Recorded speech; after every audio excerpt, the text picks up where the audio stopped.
What if we told you China's $28 billion dream was crushed before it could even begin? China wanted to escape India's control over the Malacca Strait, a move that could change global trade forever. But India didn't just watch, it acted smartly and pushed China back.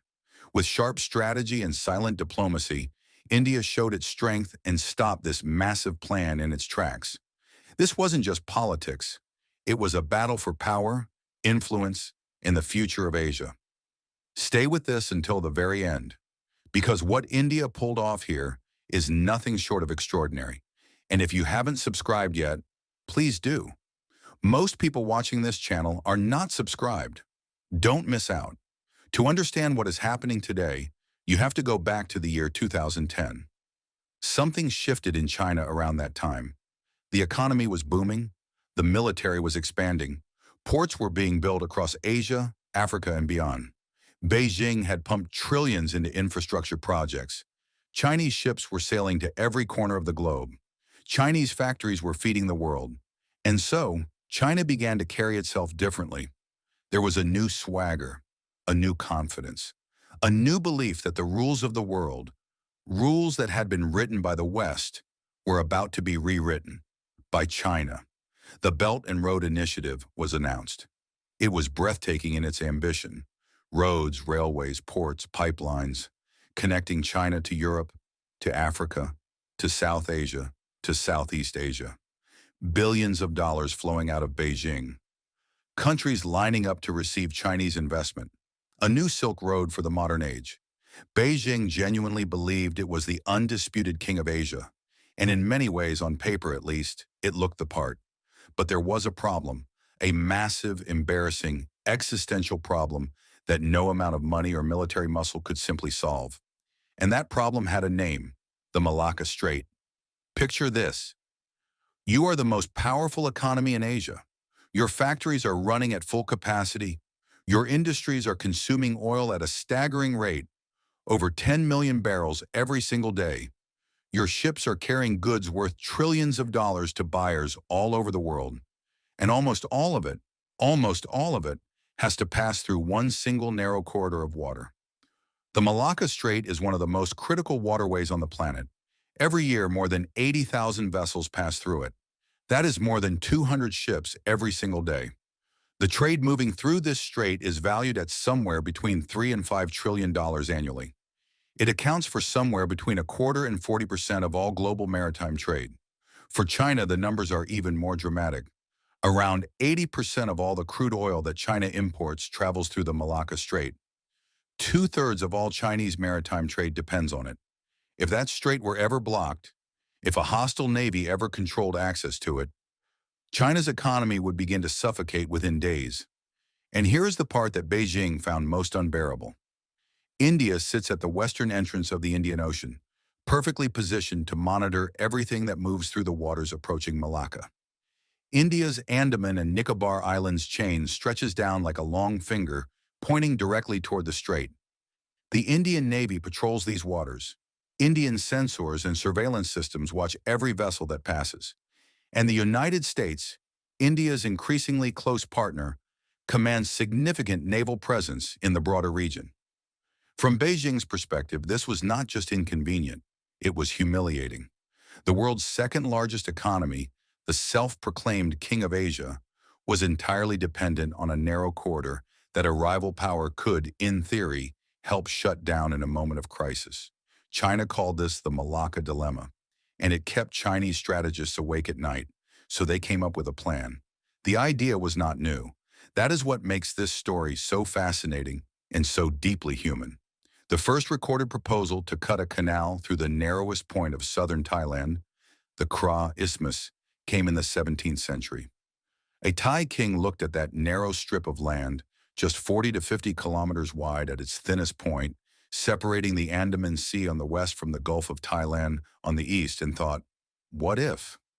What if ships didn't have to sail all the way around the Malay Peninsula? What if there was a shortcut, a man-made waterway that could change the flow of global trade forever? The idea appeared and disappeared over the centuries.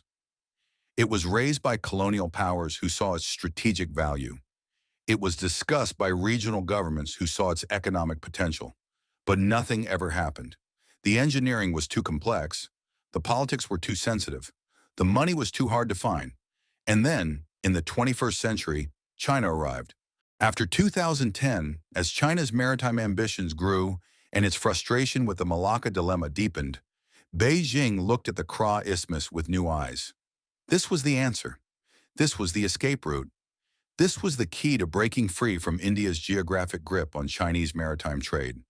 The proposal that emerged was enormous in scale, a sea-level canal stretching somewhere between 102 and 128 kilometers across southern Thailand, 400 meters wide, 25 meters deep, large enough to accommodate the biggest oil tankers and container ships afloat. A waterway that would cost somewhere between $20 and $28 billion to build and would take 8 to 10 years to complete. The numbers were staggering, but so were the potential benefits, at least for China. Ships using the Kra Canal would save approximately 1,200 kilometers of sailing distance compared to the existing route through Malacca. That translates to 3 to 4 days of travel time saved per voyage. For a large oil tanker, that single shortcut could save close to $350,000 per trip. Across the full volume of Chinese maritime trade, the long-term savings could reduce transport costs by 15% or more. But for China, this was never just about money. This was about something far bigger. Freedom. Let's be honest about what China was really trying to achieve here. Because if you look at the Kra Canal purely as a business project, you miss the real story. China was not just trying to save shipping costs. China was trying to rewrite the power map of Asia. If the Kra Canal had been built, if Chinese ships could sail from the South China Sea through a canal in southern Thailand, directly into the Andaman Sea and the Indian Ocean, the entire strategic calculus of the region would have changed overnight. China would no longer be dependent on the Malacca Strait. India's geographic stranglehold would be broken. The United States Navy's ability to threaten Chinese shipping lanes in a crisis would be dramatically reduced. Beijing would have gained a direct, unobstructed path between the Pacific Ocean and the Indian Ocean, and that was only part of it. China had been building what military analysts call a string of pearls, a network of ports, naval facilities, and strategic footholds stretching from the South China Sea all the way to the east coast of Africa.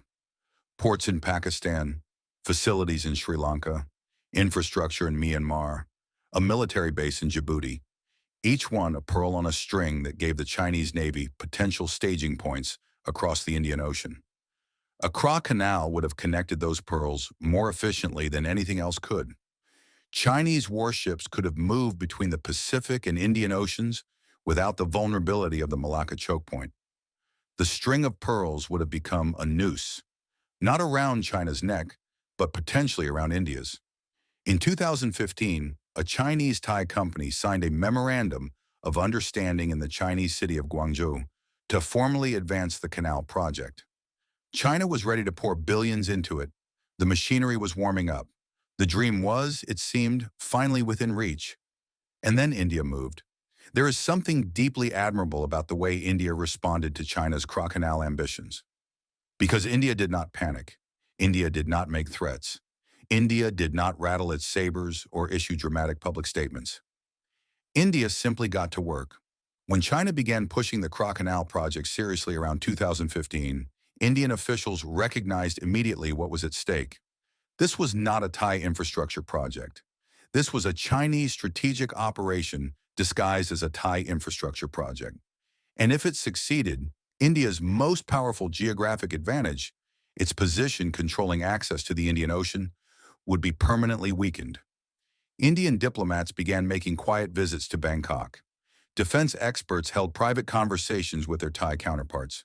The message was calm but clear. Look at what China has done elsewhere, Indian officials pointed out. Look at Sri Lanka. China lent billions to build a port at Hambantota, and when Sri Lanka couldn't repay the debt, China took the port on a 99-year lease. Look at Pakistan.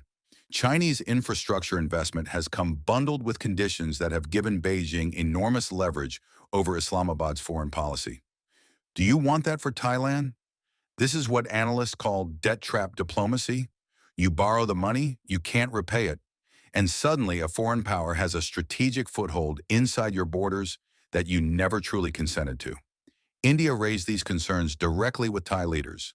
Not loudly, not dramatically, but persistently and persuasively. At the same time, Indian think tanks and academic institutions began publishing serious research on the Kra Canal's risks.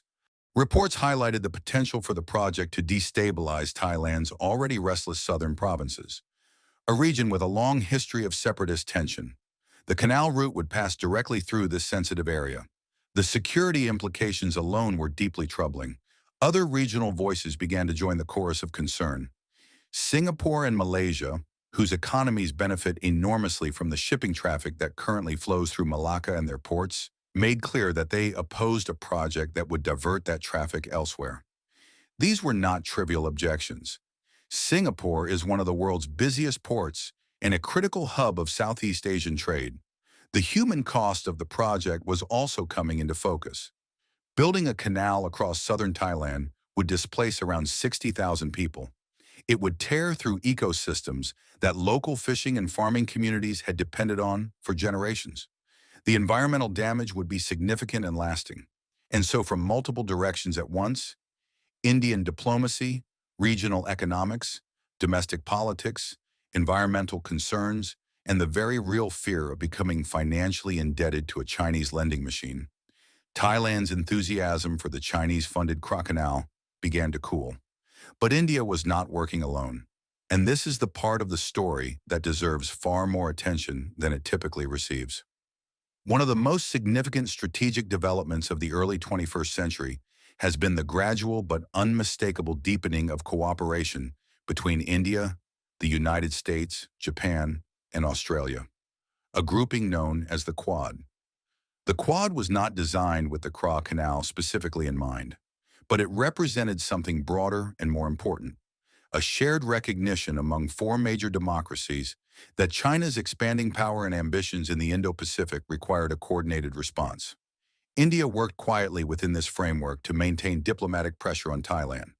The message from Washington, Tokyo, Canberra, and New Delhi was consistent.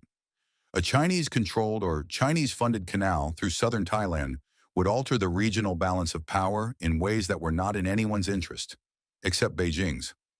Thailand is a nation that values its independence. It has a long tradition of skillful diplomacy, of balancing between competing great powers without being swallowed by any one of them. And when Thailand looked at the Kra Canal project through clear eyes, it saw a project that would dramatically reduce that independence. The strategic messaging worked. In 2020, Thailand officially announced that it was stepping away from the Chinese canal proposal. There would be no Kra Canal. The 200-year dream that Beijing had almost turned into reality was, for now, dead. When word of this decision reached New Delhi, there were no public celebrations, no press conferences, no triumphant speeches. That is not India's style in these matters. But behind closed doors among the strategists and diplomats who had worked quietly for years to bring about this outcome, there was a deep and quiet satisfaction. India had won, China had lost, and the Malacca dilemma remained, as tight and as uncomfortable as ever. 80% of China's crude oil imports pass through the Malacca Strait.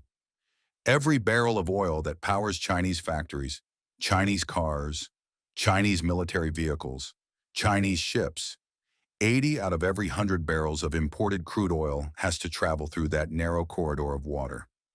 In peacetime, that is an inconvenience. In a period of rising tensions, it is a vulnerability. In an actual conflict, it is potentially catastrophic. China knows this. Chinese military planners have known this for decades. The Kra Canal was not just an economic project. It was, in Chinese strategic thinking, a matter of national survival. A way to reduce a critical dependency that left the world's second-largest economy dangerously exposed. And now that window has closed. The Kra Canal is off the table, at least for now. China still depends on Malacca. India still watches the Western approaches to that strait from its island chain. The United States Navy still patrols the broader region. China is still, in a very real sense, partially chained. And the person who forged those chains, or rather, the civilization that forged them, is India. Here is where the story takes an even more remarkable turn. Because while China was dreaming of a canal, India was building something far more durable. India was building dominance. The Indian Navy has been expanding at a pace that would have seemed unimaginable just 2 decades ago. New submarines have entered service. New aircraft carriers have been commissioned. Naval bases have been established or upgraded across the arc of the Indian Ocean, from the waters near the Horn of Africa to the sea lanes approaching Southeast Asia. India's partnership with the Maldives gives it strategic presence in the central Indian Ocean. Ties with Seychelles and Mauritius extend Indian influence further into the western reaches of the ocean.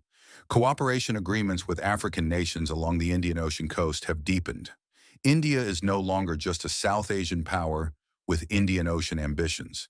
India is, increasingly, the Indian Ocean's resident great power. And then there is Chabahar. While China was building its port at Gwadar in Pakistan as part of the China-Pakistan Economic Corridor, a port that gives Beijing potential access to the Arabian Sea, India was developing the port of Chabahar in neighboring Iran. Chabahar gives India a direct connection to Afghanistan and Central Asia, bypassing Pakistan entirely. It is a masterstroke of economic geography that reduces India's own vulnerabilities while expanding its strategic reach. Meanwhile, the Andaman and Nicobar Islands have been transformed. After reports about the Kra Canal project intensified around 2020, India accelerated investment in these islands significantly. New airstrips capable of handling military aircraft, new missile defense systems, new naval vessels specifically assigned to patrol the waters between the islands and the Southeast Asian coastline. The message was unmistakable.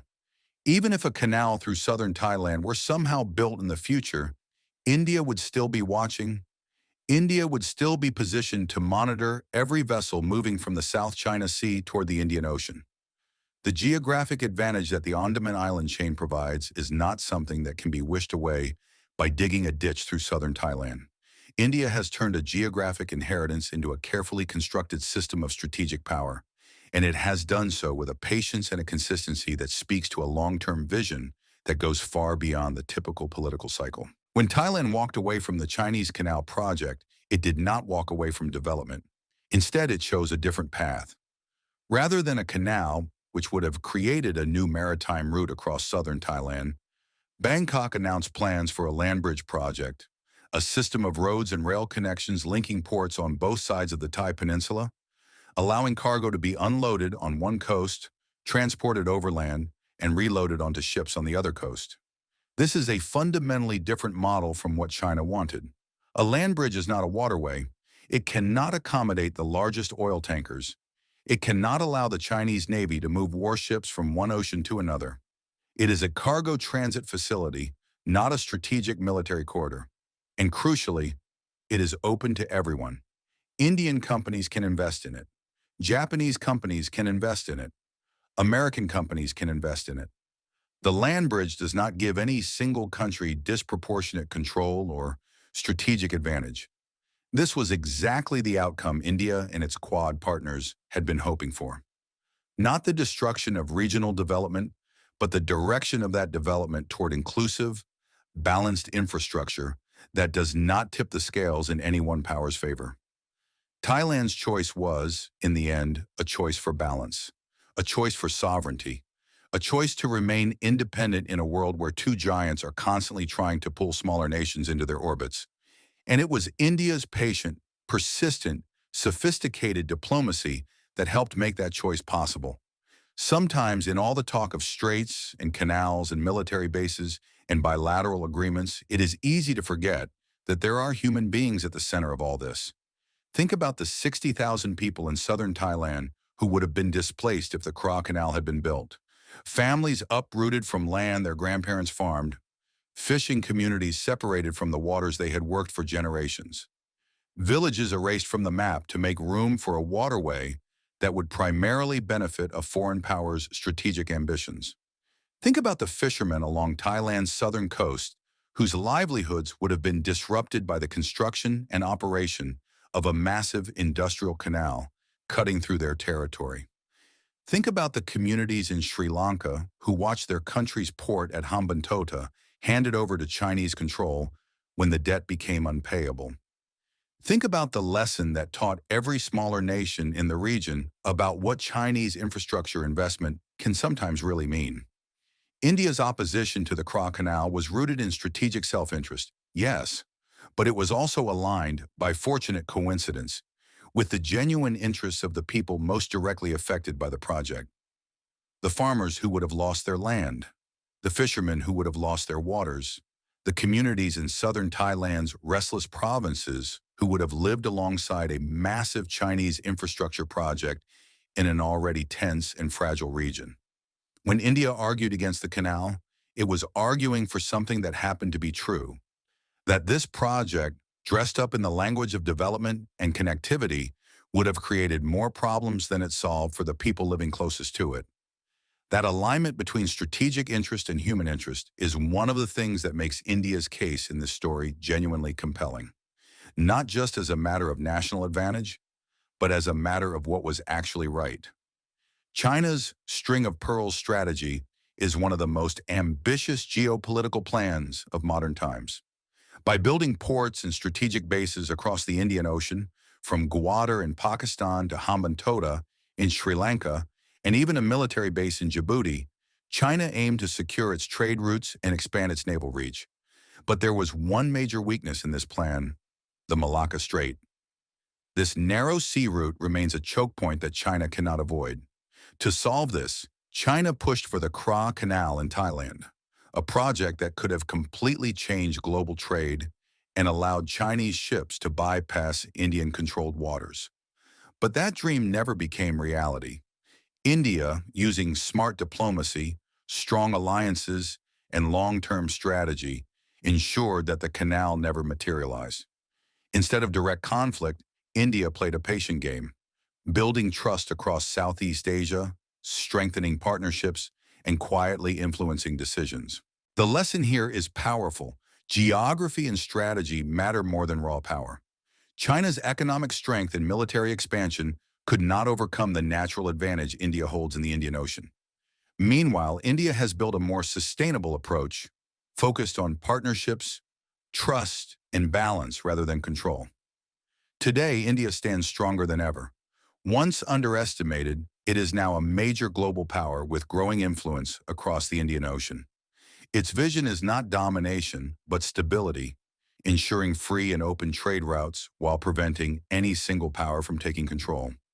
China's ambitions are not completely over. It continues to explore alternative routes like the Arctic and land corridors. The Kra Canal idea could also return in the future.